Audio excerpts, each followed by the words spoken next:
start, I just want to get a quick show of hands. Who has ever actually heard of citizenM? Okay, that's quite good, actually.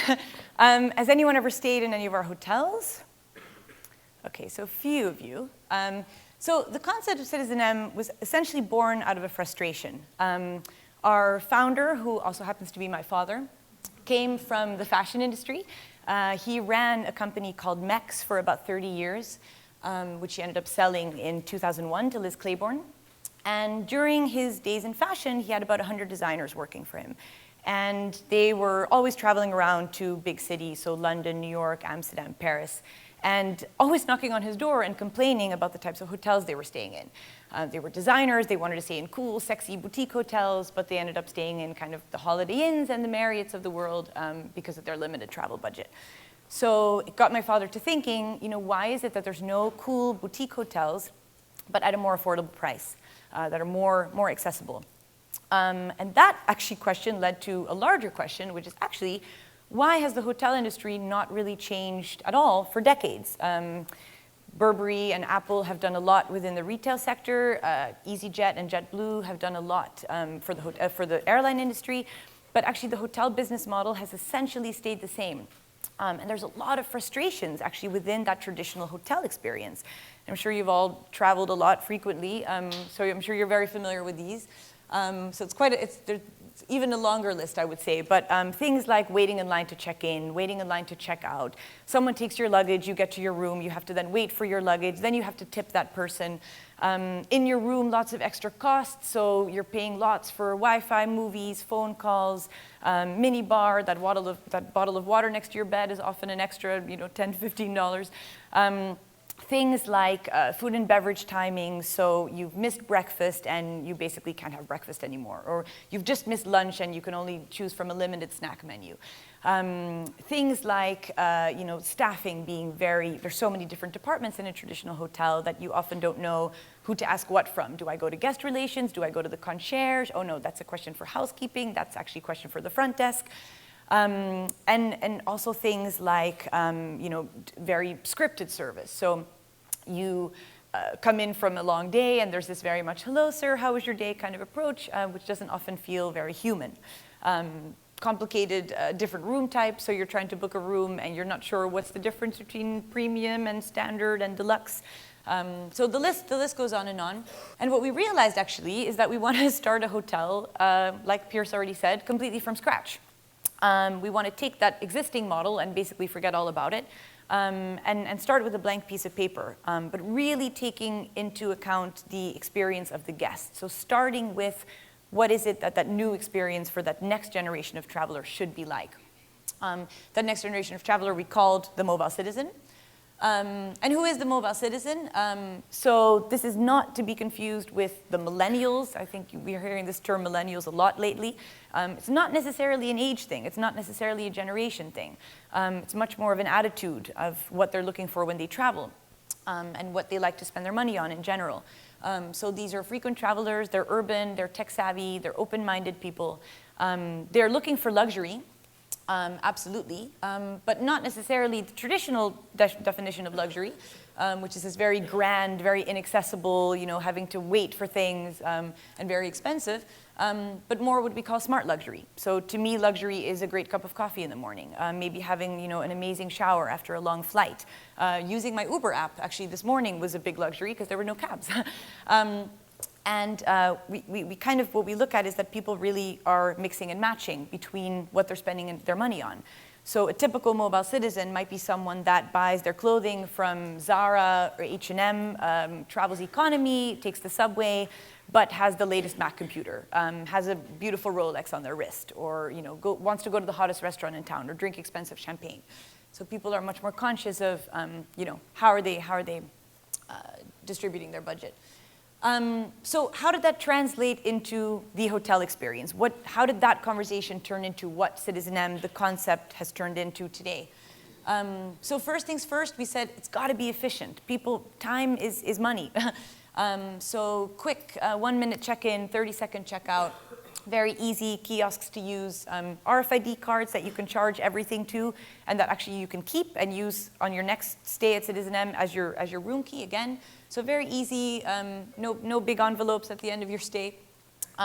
Inspiration, so big living room spaces where you can really be inspired and get a little bit those creative juices flowing. So we've got a curated music program. There's a lot of great contemporary art. We just launched our new scent. And incredible design. Areas for you to live and hang out. So what we realize is that when people are at home, they're always hanging out in their living room, their TV room, their kitchen, and not as much in their bedroom. So we figured a hotel experience should really be similar to that. So really a place where you can feel at home. So not this typical very dark nightclubby lobby, but a lobby where there's lots of daylight and places to really pick up a remote and watch some TV. It's not just Bloomberg on loop. You can actually change the channel. Take off your shoes and I've seen people take naps on our couches, read a book, hang out by the fireplace, really totally feel at home, invite people over. Work, of course, is a big one. So we have Big Macs for people to use, printers that you can use complimentary. Some of our hotels have meeting spaces where you can do presentations. Areas, of course, to play. So booze is a big part of, of what we do as well. So this is our rooftop bar in New York. Lots of great bars, lots of great cocktails, wine, places for people to socialize and invite people over for a drink at night. Big emphasis also on convenience. So food and beverage, we said, in a big city, you don't really want to eat in your hotel. You're going to be out and about exploring, maybe going for meetings and having events to go to.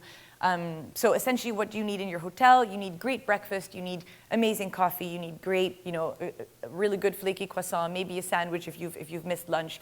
But it needs to feel like it is at home. So open up the fridge and grab something. Grab a plate and serve yourself some food. Everything always available, very, very convenient, very high quality, but very casual.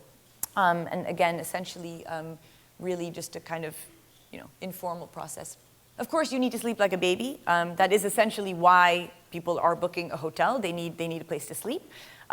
So we said the emphasis on the room really should just be about sleep. So amazing bed, amazing linen, incredible mattress, great fluffy towels, big Hansgrohe rain shower, big amenities, not the tiny little amenities that get a little bit annoying and that are never enough, proper size amenities, the way you would have at home.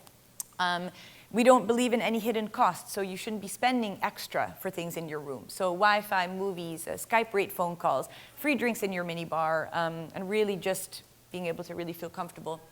Then a little bit of a quirky thing, but kind of eliminating that frustration of, I've had this myself often where I'm lying in bed in a hotel room and I can't quite figure out how to turn off the lights. There's always that one lamp that I can't seem to turn off. You're laughing because it's all happened to you. So what we've done is we have these little mood pads to be able to completely customize your room experience. So from the color of the lighting to the intensity of the lighting, your temperature, blinds and curtains up and down, complete blackout option if you're one of those people that's really jet lagged and doesn't want, or hungover, doesn't want any light in your room. You can completely black out the room. In New York, you can personalize the digital art that's on your wall, curated music, all your entertainment, free porn, because we're a Dutch company, so we need to, we have to provide free porn. That's just in our DNA. So these are really fun, but essentially the mood pads really are meant to be very easy to use. So it shouldn't be something that's complicated. It should just be a smooth process. And last but not least, we redesigned the service offering. So we only have one department in the whole hotel, one position. We call them ambassadors. They do everything. So they're trained as baristas, they're trained as bartenders, they can check you in and out, they can make you a restaurant reservation, they can help you with food, they can help you with your luggage, they can bring you that extra towel to your room if you need. Completely multifunctional, and funnily enough, not hired from the hotel industry. We hire them from all walks of life, really based on their personality. So do you give me a good, warm and fuzzy feeling? Do you have a great sense of humor? Do you have a great energy, great attitude? You're hired, the rest we can train. What that means is that when the person that's maybe helping you with check-in is the same person later on maybe making you a cappuccino, that night maybe shaking you a martini, and later on, helping you with where to go next or where to go for dinner. So it becomes a very friendly, very informal, homely actually kind of service. So as citizenM, what did we learn from some of this? What did we learn from this kind of new definition of luxury? So essentially, convenience and efficiency beats that chocolate on the pillow. Creative inspiration beats the bellhop in the uniform carrying your bag. But most importantly, I would say spending money on something that you believe has value beats spending money on something that you're simply told has value. Thank you so much. I hope you'll all come by sometime.